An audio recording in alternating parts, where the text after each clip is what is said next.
Before handling your ostomy system, wash your hands well with soap and water.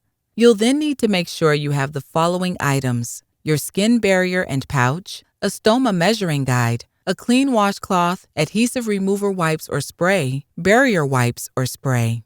Here, we are using a two-piece system with a moldable skin barrier, a special pliable adhesive that can be rolled back to a custom opening, tailored to the size and shape of your individual stoma.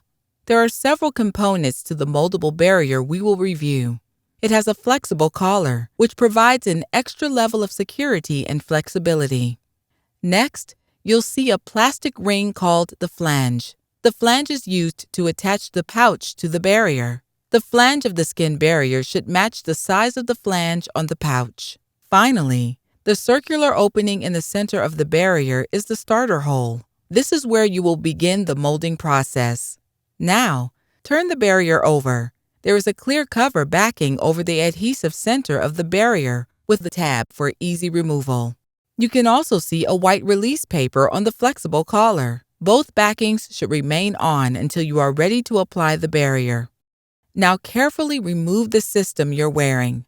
To remove the old adhesive, wipe an adhesive remover wipe at the edge of the skin barrier. Gently lift the skin barrier while wiping and pressing down on the skin as you lift the skin barrier. An adhesive remover spray may also be used. Wash the skin with water and pat dry.